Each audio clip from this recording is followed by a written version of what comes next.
All right, everybody, welcome back to the Extra Innings Podcast. I'm your host, Elijah Rodriguez, and we're back. So if you didn't check out our YouTube yesterday, if you're not following, you're not subscribed there, you definitely should go check that out. I actually did a kind of like a throwback breakdown of this moment with Alex Rodriguez and when he was through his PED appeal like in 2013, which is a pretty cool time, especially if you're a Yankee fan like me. That was like insane.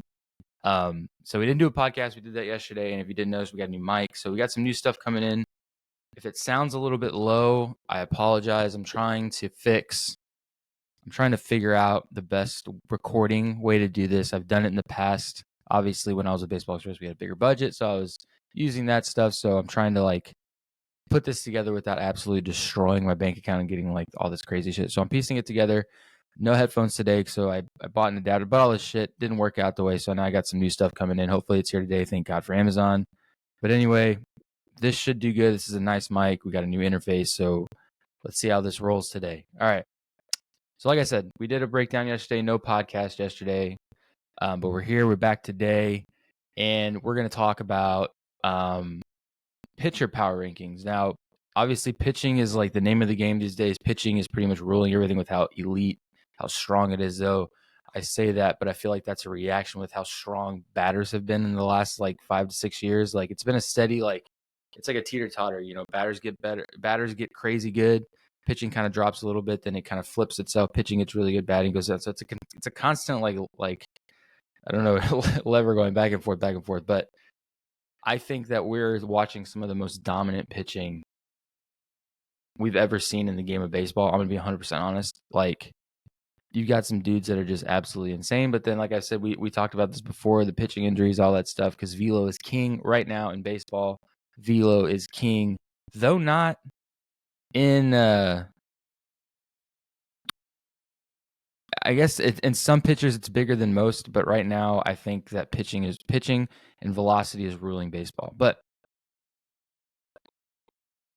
I digress. So without further ado, I'm going to try this out. We're going to screen share. Riverside is freaking legit. So let's see. We can screen share.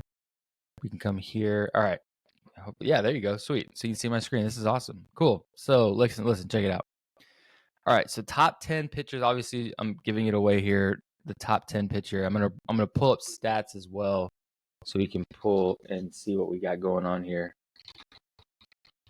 So I'll have that ready for that one. But check it out. So other receiving notes. So number 10 obviously is going to be Ranger Suarez. I thought he'd be higher considering his scoreless streak he had. But let's look at some of the other receiving notes. Logan Webb. Okay. Shota Imanaga. I don't know. I'm not a huge Cubs guy. I got to look into this guy. Logan Gilbert, Mariners. Tanner Hogue. Okay. I thought he'd be ranked. He's been doing really good. Kikuchi for the Blue Jays. Zach Gallen I thought would be a little bit higher. Ronel Blanco I thought would be a little bit higher.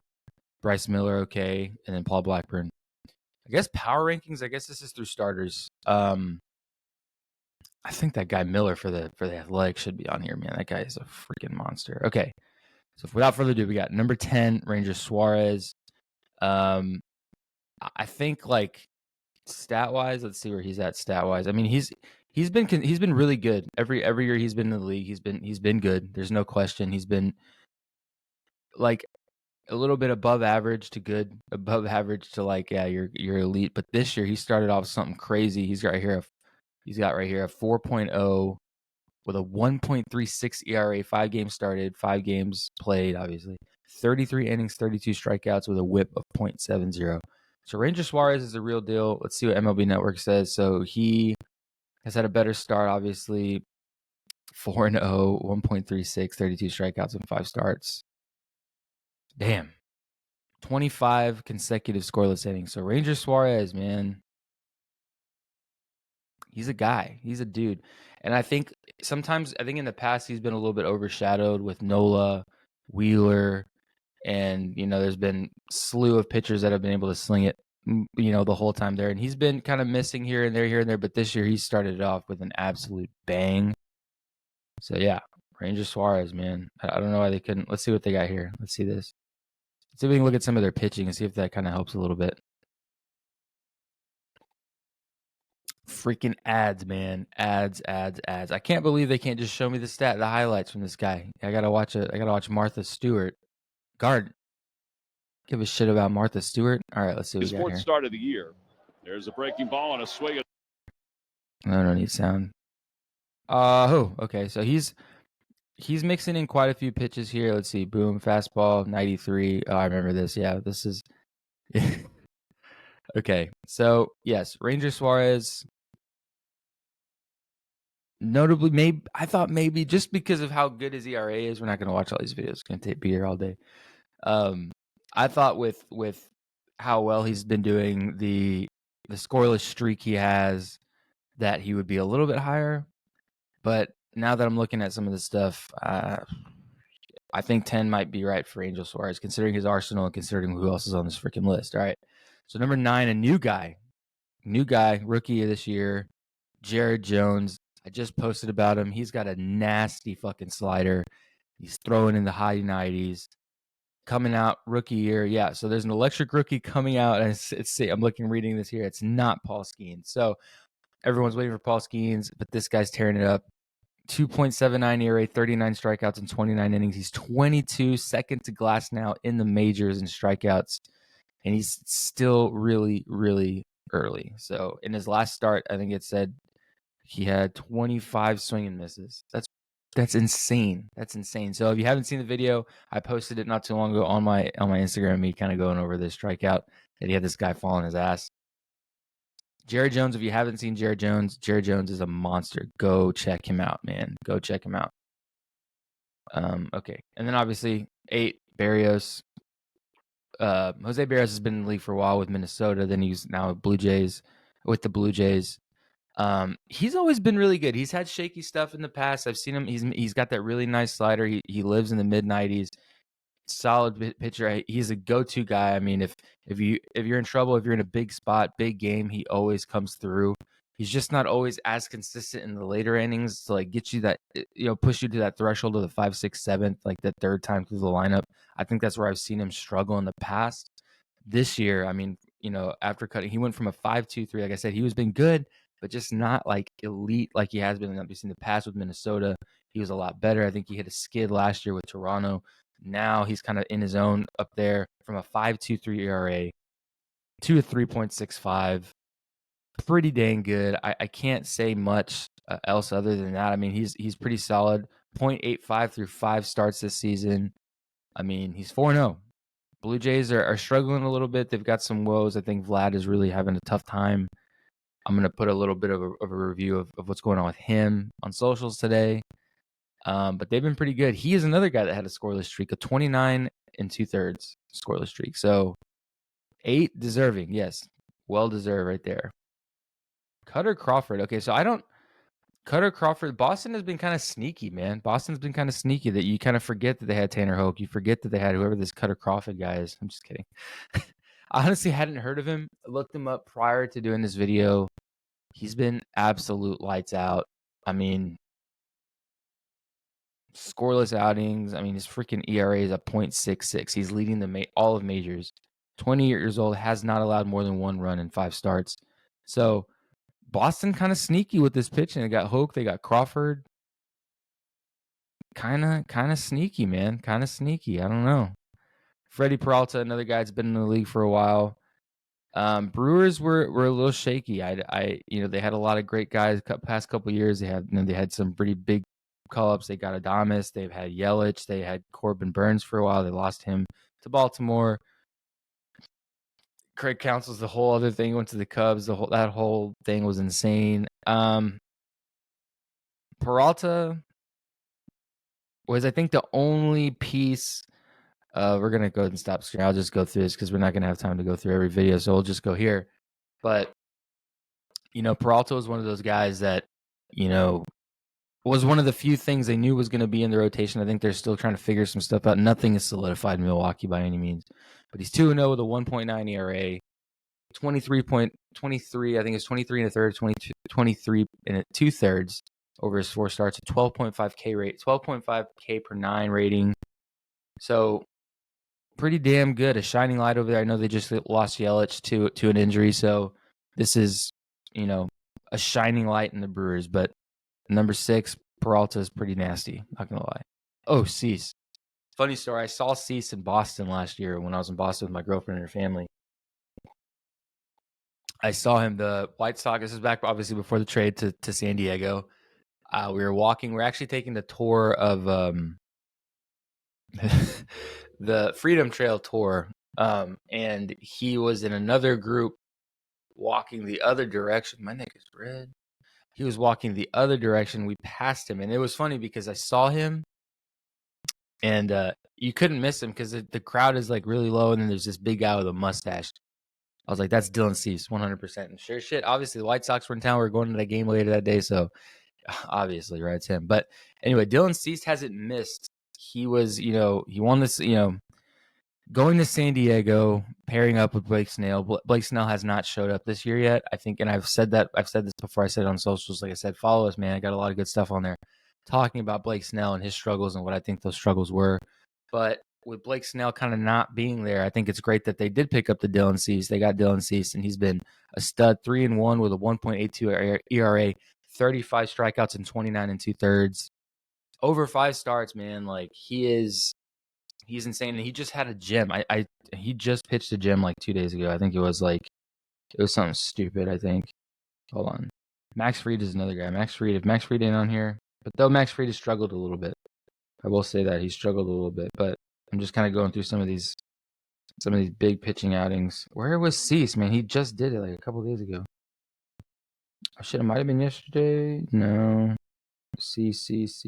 Anyway, I know that Dylan Cease had a monster game not like a couple days ago. Absolutely shut down. Let's see. Jordan Montgomery's another guy that's surprisingly just like ready to go. Well, I guess I can't find this one of Cease, which is strange because he did really well. I figured they would have had a post because I saw it. No, that's right. I did see it. I saw it. Maybe unless it's Pitching Ninja. No, Pitchers Nation maybe have done it. Let's see. Cease. Come on. There he is. No, that's Michael King. I see the Padres and I freak out, man. Cease, here we go. 6 innings pitched. This was on April 10th. This was about a week ago. 6 innings pitched, 2 hits, 2 walks, 7 Ks. Absolute fucking monster, dude. It's like you can't really ask for much more out of a pitcher. So, like I said, big pickup for the Padres. I think they've had a little bit of gaps in pitching. They've got Musgrove. They got a couple other guys. But I think that the Dylan Cease is huge for the Padres to have out there, man, especially with a 1.82. Yeah, so, best game of the season. So he went 7 innings. I thought best game, like it's not even that big a difference from this one that happened about 2 weeks ago. So that one was 6 innings, and he did what he did. Cease went another 7 innings while allowing 1 hit, 1 run on 1 hit with 8 strikeouts and no walks to beat Colorado. Granted, Colorado's not much to write home about, but hell of a start and hell of a record to get the season going. All right, now we got Corbin Burnes. So he was previously ranked 1 with the Orioles. I mean, so the Orioles, he's definitely the new ace of the Orioles. There's no question. He got some questionable. She got some question marks with that pitching staff, and we'll get a little bit more in depth now that we're below the 5. The Orioles pitching staff it's okay. It's not anything crazy. They've lost a couple guys. Let's see. So pitchers, we got Keegan Aiken, okay, Mike Baumann, Corbin Burnes. Cano's another guy who's been stud. I think he kind of blew it last night for the first time. I think the first time he gave up a couple runs. Craig Kimbrell was a little shaky last night. But there's the thing about Craig Kimbrell is that he's like either really hot, he's solid, or like you just really don't know what you're going to get. And that's what I've noticed a lot of with Craig Kimbrell. You've got Kremer, you got Ramirez, Grayson Rodriguez, another guy. I've wanted Grayson to win for so long. I just think that he's not fully ready yet. I think he's big league ready, but he's not like fully like what Grayson Rodriguez can really be. Suarez, another guy's pretty solid, Tate and Webb. So, like I said, Corbin Burnes is a shining light of this rotation. They're obviously a very offensive, defensively heavy team. They got some studs. They got freaking Gunnar Henderson. They got Cedric Mullins. They got now Jackson Holliday, who's on a skid, but he'll come out of it. So that Adley Rutschman. They got a lot of guys. So obviously very offensive heavy, very heavy with offense. Pitching is a little bit on the lighter side, but they still got some shining lights like Corbin Burnes and all these other guys. So Interesting to see there. His stats, he's 3-0 with a 2.76 ERA, 29 strikeouts, and 5 starts. Electric. That's insanity. Apparently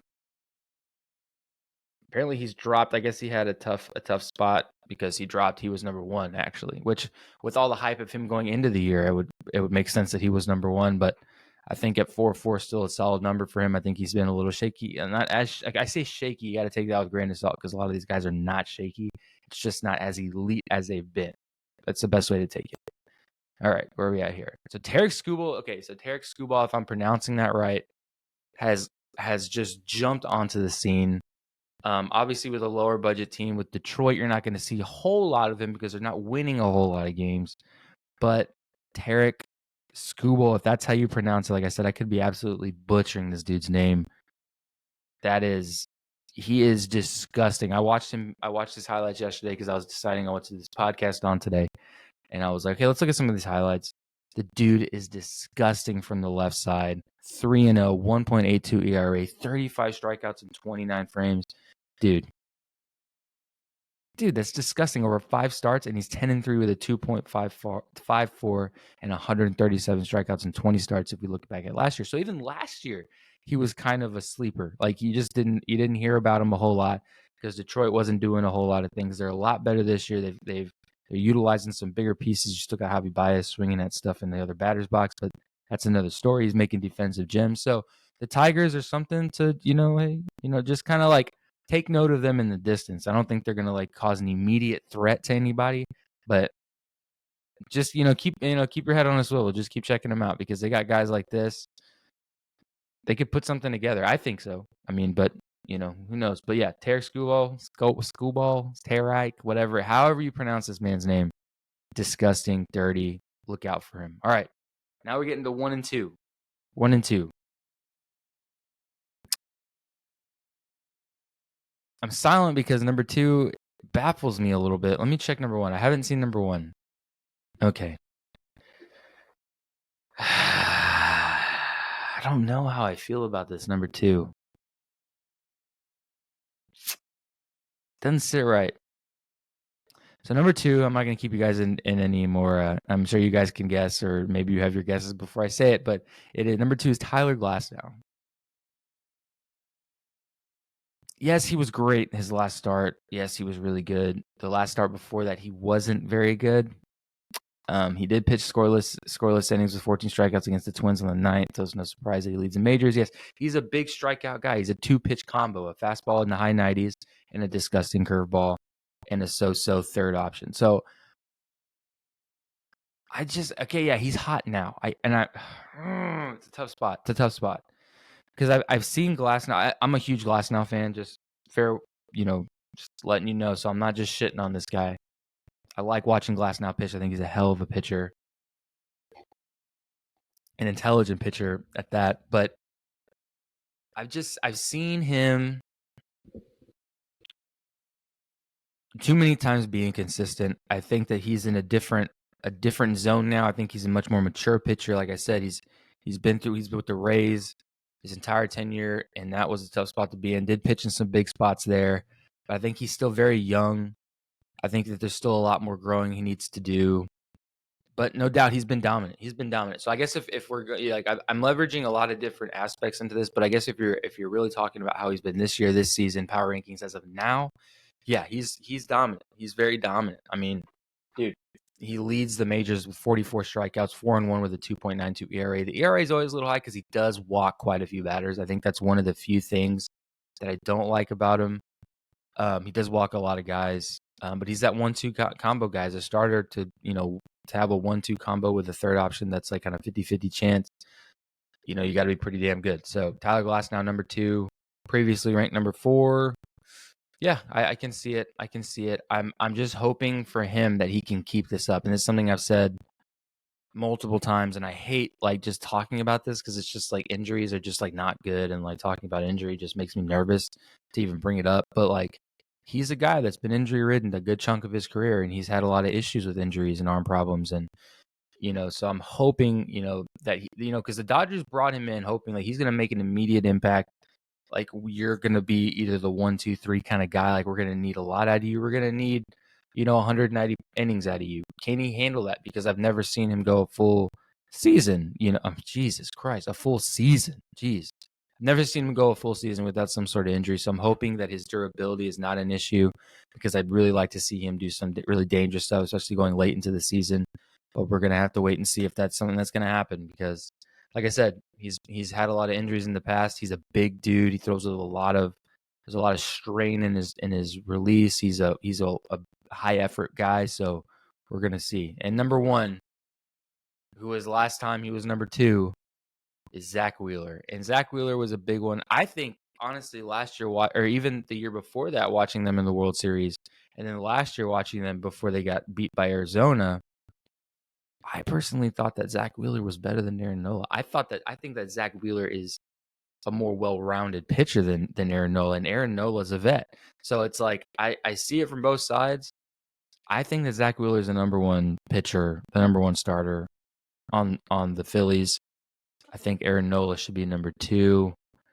Both dirty pitchers, absolutely both dirty pitchers. But I think that Zach Wheeler has a bigger arsenal, has a stronger arsenal.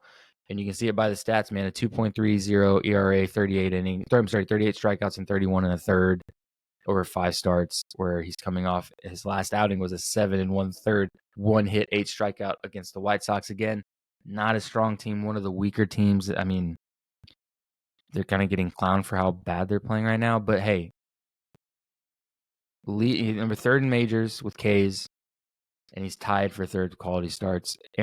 Zach Wheeler.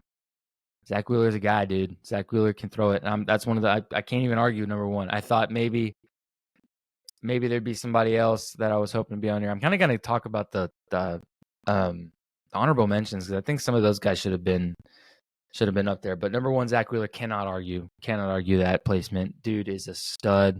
He's nasty. Obviously, area is a little bit elevated. That's just consistency. He'll get more in the groove, because dude, all these strikeouts are just absolutely insane. But so there we go. So number one, Zach Wheeler. Number two, we got Glasnow. So durability is key here, Glasnow, in your season, I think. 3 is Tarek Skubal. Dude's disgusting. Corbin Burns, previously number one, dropped with a little bit with that ERA raising up to 2.76, but we're okay. Dylan Cease, still nasty. Freddie Peralta, shining light in Milwaukee. Cutter Crawford, the sleeper in Boston. I think Boston's a sleeper, man. I think Boston is a sleeper. I think they're going to do some dangerous things. Just me. But I think they got a great pitching staff. They've got some solid defensive players, some solid offense. I think that Boston, though scraping and not as like boom in the headlines as the Yankees or some of these other teams, I think Boston does something this year. Personally, just my thoughts. Jose Barrios, another guy, consistent stud year in, year out.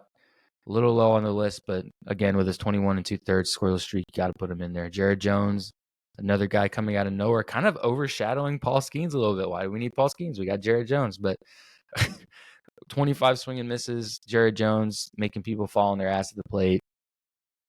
He's fun to watch. And then Ranger Suarez, obviously, with his 25 consecutive scoreless innings. I thought Ranger Suarez would be a little higher, but 1.36 ERA, 32 strikeouts, and 5 starts. I thought maybe, but anyway, so let's talk about some of these. So we got Logan Webb. That's a good one. Gilbert. So the Mariners are skidding a little bit. Let's talk about the Mariners a little bit. Now that I'm like, I just feel like they're skidding 12-12, man. Not great. Julio's been in a skid. I think he hit his first home run yesterday. I don't want to get too off topic by talking about the Mariners. I just saw that they had a Logan Gilbert here, but their pitching has not been the greatest. It's been a little bit lackluster. Zach Gallen's another guy I thought he'd be on the list. He was doing really well the other day. Ronel Blanco throwing a no-hitter, but that's a funny thing about Major League Baseball, guys. You can be really good. You can have a hell of a week, hell of a couple, like roll a couple starts, and then all of a sudden it's like somebody else can outdo you, and then like as you were hot, that one his first start of the year throws a no-hitter, and then he drops below not even 10th ranked, and he's down here with the honorable mention. So Ronel Blanco, I thought be a little higher, but Bryce Miller's another guy. Bryce Miller's doing well, but they're not at their level that they were. I think that's the issue, is that they're not at the elite level. They're great pitchers. They're still going to do quality things for you on the mound. But when they're not as elite as they normally are, you need that offense to come in and pick them up, which Mariners have not had the offense that they've had in the past couple of years. Like I said, J-Rod on a skid. But Yeah, Ronel Blanco's another one. That's the thing that hurts pitchers, I think, is like you can give the biggest, baddest performance, but if you don't get the win, if you don't have any run support, it doesn't do you any good, man. Because that ERA will start to climb 1-1 1 2 3 1 2. It just climbs, right? But at the same time, these guys have nothing to worry about. A lot of these guys are going to be fine, solid in there all the way through. But yeah, guys, that's kind of our episode for today. Just kind of going through top 10 ranking pitchers right now. If you disagree with this list, this is from MLB. I kind of want to give my own list. I think I'm going to start doing it. I'm going to start giving my own list because I'm going through these, agreeing with most of these. But the thing is, like a lot of times they're pretty spot on. I think, like I said, I think that the only one I would have maybe thrown up there was maybe a Ronel Blanco, maybe instead of somebody. But even then, it's hard to argue. I can't. As good as these other receiving votes are, these honorable mentions, I don't think that they're as good as what's on the top 10. So I can't really argue. I kind of agree with this. I kind of agree with this list. But if you don't agree with the list, if you think there's a guy that we left off, comment on here, guys. Let me know. Let's talk about it. I'm so down to talk about it. But yeah, guys, that's it for the episode today. Be sure to follow us on socials. We'll have another episode out tomorrow. I think tomorrow's going to be, I know I said I wanted to do a mindset. I had a topic that I wanted to talk about.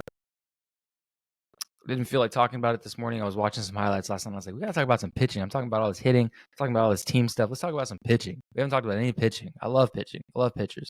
So, yeah, guys, that's going to be coming out. I don't know what's going to come out tomorrow. I'm split between two different topics, so you'll have to just tune in and see. But, yeah, guys, follow us on socials, on TikTok, Twitter, Instagram. We got a lot of daily content coming out there, a lot of stuff happening in baseball. So be sure to give us a follow. All the podcasts are up on Spotify, Apple Podcasts, Amazon Podcasts, wherever you get your podcasts. This thing is on there. And I got live videos on YouTube with breakdowns and other stuff. So be sure to check those out. But thanks for listening, guys, and we'll be sure to catch you in the next one.